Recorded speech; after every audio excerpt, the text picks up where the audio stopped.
దేవునికి మహిమ కలుగునుగాక. క్రీస్తునందు మార్నింగ్ మన్నాను చూస్తున్న దేవుని బిడ్డలకి దేవుడు మీ అందరినీ ఆశీర్వదించునుగాక, నిండార్లుగా దీవించునుగాక. ఈ మార్నింగ్ మన్నాను చూస్తున్న మీ అందరినీ దేవుడు ఆశీర్వదిస్తున్నాడని నేను నమ్ముతూ ఉన్నాను. ఈరోజు వాగ్దానము ఇర్మియా గ్రంథము 1వ అధ్యాయం 9వ వచనం. అప్పుడు యెహోవా చేయి చాపి నా నోరు ముట్టి ఇలాగు సెలవిచ్చెను, ఇదిగో నేను నీ నోట నా మాటలు ఉంచి ఉన్నాను. ఎంత అద్భుతమైన మాట చూడండి. నీ నోట నా మాటలు ఉంచి ఉన్నాను. దేవుడంట ఇర్మియా యొక్క నోరు ముట్టి ఇలాగ చెప్తున్నాడు, నువ్వు బాలుడని అనవద్దు, చిన్నవాడని అనవద్దు, తెలివిలేని వాడని అనవద్దు, నేను నీ యందు ఉన్నాను అని చెప్పి ఇర్మియా యొక్క నోరు ముట్టి ఇలాగ సెలవిచ్చి, ఇదిగో నేను నీ నోట నా మాటలు ఉంచి ఉన్నాను. కాబట్టి దేవుని యొక్క మాటలు మన లోపల ఉన్నాయి. నరపుత్రుడా, చెవియొగ్గి నేను నీతో చెప్పు మాటలన్నీ చెవులార విని నీ మనసులో ఉంచుకో అంటున్నాడు.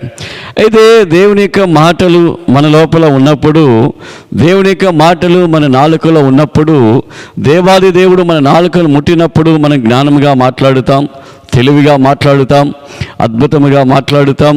చూడండి, బుద్ధి జ్ఞానముల సర్వసంపద ఆయనందు ఉన్నది కాబట్టి ఆయన అద్భుతాలను చేసే దేవుడు, జ్ఞానవంతుడు. ఆయన మాట మనలో ఉంటే ఆయన ఎలా మాట్లాడుతున్నాడో ఆ విధంగా మనం మాట్లాడగలుగుతాం. కాబట్టి ఆయన నిన్ను ముట్టి నీ నోట ఆయన మాటలుంచి నిన్ను గొప్ప జ్ఞానవంతునిగా చేస్తూ ఉన్నాడు. కాబట్టి ఈరోజు నేను ఏం మాట్లాడుతాను, ఈరోజు నేను ఏమి చెప్తాను, ఈరోజు నేను ఏమి వాదిస్తాను, ఈరోజు నేను ఏ విధంగా నేను ముందుకు సాగగలను అనే యొక్క భయం వద్దు, దిగులు వద్దు. ఎందుకంటే దేవుడు ఆయన మాటల్ని నీ నోటిలో ఉంచి నిన్ను నడిపిస్తున్నాడు, నడిపించబోతా ఉన్నాడు. కాబట్టి భయపడకండి ప్రియమైన దేవుని బిడ్డలారా. జ్ఞానయుక్తముగా పలుకులాగున, బుద్ధితో పలుకులాగున, విశేషమైన జ్ఞానముతో పలుకులాగున సొలొమోనుని ఏ విధంగానైతే దేవుడు అభిషేకించి ఉన్నాడో, సొలొమోనుని దేవుడు ఏ విధంగా ఆశీర్వదించి ఉన్నాడో ఆ విధముగా ఈరోజు మీరు పలికే మాటలు ఉండునుగాక. ఆ విధముగా ఈరోజు మీరు మాట్లాడే మాటలు ఉండునుగాక. మీరు మాట్లాడే ప్రతి ఒక్క మాట, మనం మాట్లాడే ప్రతి ఒక్క మాట జ్ఞానయుక్తముగా ఉండులాగున ప్రభు మీ నోటిని ముట్టి, నాలుకను ముట్టి చక్కగా అభిషేకిస్తూ ఉన్నాడు. కాబట్టి ప్రార్థన చేసుకుందాం. ఈరోజు మనం ప్రార్థన చేద్దాం. వివాహ దినాన్ని కొనియాడే వారిని బట్టి, జన్మదినాలను కొనియాడే వారిని బట్టి, క్రొత్త ఉద్యోగాలు, క్రొత్త ప్రయాణాలు వాటిని బట్టి మనమందరం కూడా జ్ఞాపకం చేసుకుంటూ, సంఘాల కొరకు, పరిచర్య కొరకు, దేశాల కొరకు కూడా మనం జ్ఞాపకం చేసుకుంటూ ప్రార్థన చేసుకుందాం. పరిశుద్ధమైన తండ్రి, ఈ దినాన్ని బట్టి ప్రార్థిస్తూ ఉన్నాను.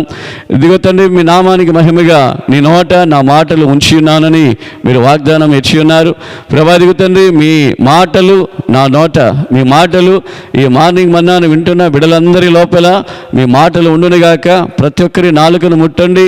బుద్ధిగా, జ్ఞానయుక్తముగా, తెలివిగా మాట్లాడే కృపను మీరు దయచేయండి. మీరు ఆశీర్వదించుదురుగాక.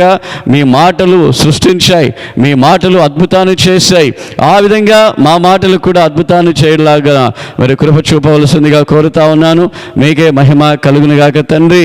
ఈ దినమున మరి వివాహ దినమును కొనియాడుచున్న బిడ్డలను మీరు ఆశీర్వదించుదురుగాక.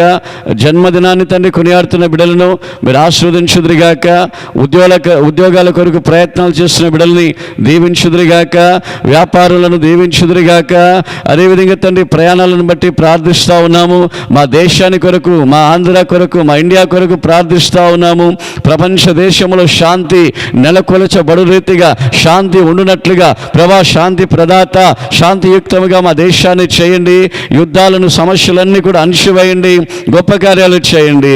ఈరోజు ప్రయాణాలు చేస్తున్న బిడ్డలకు కూడా మీరు తోడుగా ఉంటూ ఆశ్చర్యకరమైన కార్యాలు మీరు చేయుదురుగాక. గొప్ప రక్షణ, గొప్ప మారు మనసు, గొప్ప విడుదల మా దేశంలో కలుగునుగాక. ప్రార్థన విన్నందుకు వందనాలు. యేసుక్రీస్తు వారి నామములో ప్రార్థించి వేడుకుంటూ ఉన్నాము తండ్రి. ఆమేన్, ఆమేన్.